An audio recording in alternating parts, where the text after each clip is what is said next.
ഇന്നത്തെ ഈ ദിവസത്തിൻ്റെ ഏറ്റവും വലിയ സവിശേഷതയെക്കുറിച്ച് നമ്മൾ തുടക്കത്തിൽ സംസാരിച്ചു. ശ്രീനാരായണ ഗുരുവിൻ്റെ ജയന്തി ദിനാഘോഷമാണ്. നാടെങ്ങും ഒട്ടേറെ ആഘോഷ പരിപാടികളൊക്കെ ഉണ്ട്. അത് ഏതാണ്ട് ഇന്നലെ തന്നെയൊക്കെ ആരംഭിച്ചിട്ടുമുണ്ട്. അദ്ദേഹം എന്ന് പറയുമ്പോൾ മഹാഗുരുവിനെക്കുറിച്ച് സംസാരിക്കുമ്പോൾ ഈ നാളുകളിൽ ഈ കാലത്ത് അതിൻ്റെ അനിവാര്യത ഏറെയാണ്. അദ്ദേഹം ഗുരു മുന്നോട്ട് വെച്ച ദർശനങ്ങൾ, അത് പ്രാവർത്തികമാക്കിയതൊക്കെ എത്ര വലിയ തോതിൽ ഈ കാലത്ത് നമ്മൾ ഓർക്കുന്ന ഒരു കാര്യമാണ്. കാരണം വർഗീയവാദത്തിൻ്റെ വലിയ ആഴത്തിലുള്ള ഒരു വേരോട്ടം രാജ്യമാകെ പടരുമ്പോൾ കേരളം സവിശേഷമായി അതിനെ പ്രതിരോധിക്കുന്നതിൽ ഗുരു പകരുന്നൊരു കരുത്തുണ്ട് എന്നതുകൂടിയാണ്. ഒരൊറ്റ ഉദാഹരണം മതി. ഇപ്പോൾ മതമേതായാലും മനുഷ്യൻ നന്നായാൽ മതി എന്ന് ഗുരു പറയുമ്പോൾ യഥാർത്ഥത്തിൽ ഒരു വർഗീയവാദിക്കും അതിന് യോജിക്കാൻ കഴിയില്ല. മതം നന്നായാൽ മതി, അതിലൂടെ മാത്രം മനുഷ്യൻ നന്നാവുന്നെങ്കിൽ നന്നായാൽ മതി എന്ന് ചിന്തിക്കുന്ന വർഗീയവാദികളുടെ ഒരു നാട്ടിൽ അതിനെതിരായ പോരാട്ടത്തിന് നമ്മൾക്ക് ഇതിൽപ്പരം ആവേശകരമായി നമ്മളെ ചേർത്ത് നിർത്തുന്ന മറ്റെന്താണുള്ളത്? അത്ര വലിയ മതാന്ധതയ്ക്കും ആ മതാന്ധതയുടെ ഇരുട്ടിൽ നിന്ന് നവോത്ഥാന വെളിച്ചത്തിലേക്ക് കേരളത്തെ കൈപിടിച്ച് നടത്തിയ ശ്രീനാരായണ ഗുരുവിൻ്റെ ജന്മദിനമാണിന്നത്. ഗുരു പകർന്ന പുരോഗമന ആശയങ്ങളുടെ കൈപിടിച്ചാണ് ഇന്നും കേരളം മുന്നോട്ടു പോകുന്നത്.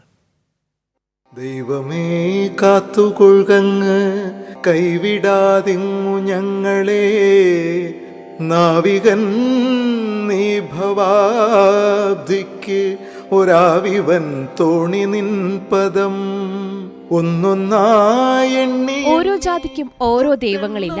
മനുഷ്യ സമൂഹത്തിനാകെ ഒരു ദൈവം, ഒരു ജാതി, ഒരു മതം എന്ന ആശയമാണ് ദൈവദശകത്തിലൂടെ ശ്രീനാരായണ ഗുരു പകർന്നു നൽകുന്നത്. മതത്തിന്റെയും അന്ധവിശ്വാസത്തിന്റെയും ഇരുട്ടുപടർന്ന സമൂഹത്തിലേക്കാണ് ഗുരുവിന്റെ വാക്കുകൾ സൂര്യവെളിച്ചം പോലെ പതിച്ചത്. ഭ്രാന്താലയമെന്ന് വിശേഷിപ്പിച്ച ഒരു സമൂഹത്തെ ജാതിവരയിൽ നിന്ന് മോചിപ്പിക്കാൻ ഗുരു പകർന്ന ദാർശനിക വാക്യങ്ങൾക്കായി ചെമ്പഴന്തി ഗ്രാമത്തിലെ ഗ്രാമവാസികൾക്ക് പുരാണങ്ങൾ വായിപ്പിച്ചു കേൾപ്പിച്ചിരുന്ന മാടനാശാന്റെ മകൻ നാണു പിതാവ് നടത്തിവന്ന പുരാണ പാരായണം ഏറ്റെടുത്തു. അതിലൂടെ വിവിധ ഭാഷകളിൽ പാണ്ഡിത്യം നേടി. 23-ാമത്തെ വയസ്സിൽ നാണുവിന് സ്വന്തം ഗ്രാമത്തിൽ ലഭ്യമായ വിദ്യാഭ്യാസത്തിൽ അപര്യാപ്തത തോന്നി.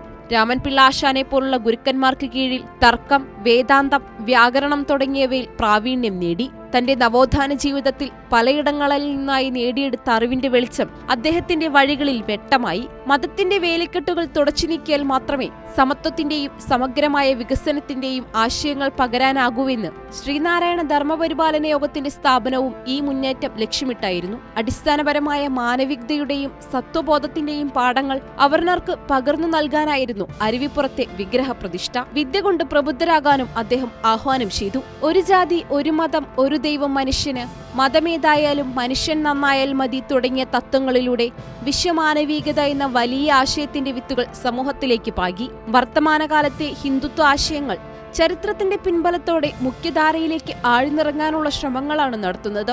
ശ്രീനാരായണ ഗുരുവിന്റെ അരുവിപ്പുറം പ്രതിഷ്ഠയടക്കം ഹിന്ദുത്വ സവർണ മേധാവിത്വത്തിന്റെയും പ്രവർത്തനങ്ങളായാണ് അവതരിപ്പിക്കപ്പെടുന്നത്. എന്നാൽ ഗുരു മുന്നോട്ട് വയ്ക്കുന്ന ആശയങ്ങളെ പൂർണ്ണമായും തള്ളുന്ന ഈ ശ്രമങ്ങളെ കൂടി തിരിച്ചറിയേണ്ടതുണ്ട്. ഏതെങ്കിലും പ്രത്യേക മതവിശ്വാസത്തിലേക്ക് ഗുരുദർശനങ്ങളെ ചേർത്ത് നിർത്താനുള്ള ശ്രമങ്ങൾ അദ്ദേഹം മുന്നോട്ട് വെച്ച മതനിരപേക്ഷതയുടെ പുരോഗമന ആശയങ്ങളുടെയും തമസ്കരണമാണ്. ഗുരു നിർമ്മിക്കാൻ ശ്രമിച്ച നവോത്ഥാന സമൂഹത്തിന്റെ അടിത്തറയ്ക്ക് കൂടി അത് കോട്ടം വരുത്തും. ചതയദിനത്തിൽ അദ്ദേഹത്തിന്റെ ജന്മവാർഷികം ആഘോഷിക്കുമ്പോൾ കേരളം ഓർത്തെടുക്കുന്ന ആ നവോത്ഥാന മൂല്യങ്ങൾ ഇത്തരത്തിലുള്ള പ്രതിരോധങ്ങൾക്ക് ഊർജം പകരാനാകും. News desk, Kairali news. സംഘപരിവാറിൻ്റെ വർഗീയ പ്രത്യയശാസ്ത്രത്തിന് പൂർണ്ണമായും മുഖം തിരിഞ്ഞു നിൽക്കുന്നതും സനാതനധർമ്മത്തിൻ്റെ കാഴ്ചപ്പാടുകൾക്ക് അപ്പുറത്തു നിന്ന് മാനവികമായി മതത്തിനും ജാതിക്കും അപ്പുറം മനുഷ്യൻ മുന്നോട്ട് പോകണം, വിദ്യ കൊണ്ട് പ്രബുദ്ധരാകണം, വിദ്യ നേടണം, ആ നിലയിലേക്ക് വ്യാവസായികമായ പുരോഗതി ഉണ്ടാകണം, വിദ്യ ഉണ്ടാകണം, ആ നിലയിലുള്ള കാഴ്ചപ്പാടുകളിലൂടെ മുന്നോട്ട് പോയ ഗുരുവിനെ ഒരു തരത്തിലും സ്പർശിക്കാൻ പോലും കഴിയാത്ത വിധം അത്രമേൽ അകന്നു നിൽക്കുന്ന തലമാണ്. പക്ഷേ ആ വർഗീയ സംഘങ്ങളാകെ ഇന്ന് അദ്ദേഹത്തെ മഹാഗുരുവിനെ ഏറ്റെടുക്കാൻ കഴിയുമോ, ഏതെങ്കിലും തരത്തിൽ അത്തരം ഒരു പ്രതീതി സൃഷ്ടിക്കാൻ കഴിയുമോ എന്ന വലിയ പരിശ്രമം കേരളത്തിൽ നടത്തുന്ന കാലത്താണ് നമ്മളൊക്കെ ജീവിക്കുന്നത്. പക്ഷേ അതിനെ കൃത്യമായി മനസ്സിലാക്കി തിരിച്ചറിഞ്ഞ് തുറന്നുകാട്ടി അത് ചൂണ്ടിക്കാട്ടിക്കൊണ്ട് തന്നെ അത്തരം പരിശ്രമങ്ങളെ ഏഴയലത്ത് പോലും അടുപ്പിക്കാത്ത വിധം അകറ്റി നിർത്താൻ ശ്രമിക്കുന്ന നാടാണ് കേരളം എന്നതുകൂടിയുണ്ട്. അത് ഇത്തവണയും ഈ ശ്രീനാരായണ ജയന്തി ദിനാഘോഷങ്ങളൊക്കെ നടക്കുമ്പോഴും നമ്മൾ മനസ്സിൽ ഉറപ്പിക്കേണ്ട ഒരു കാര്യം അതാണ് എന്നുള്ള കാര്യത്തിൽ യാതൊരു സംശയവുമില്ല.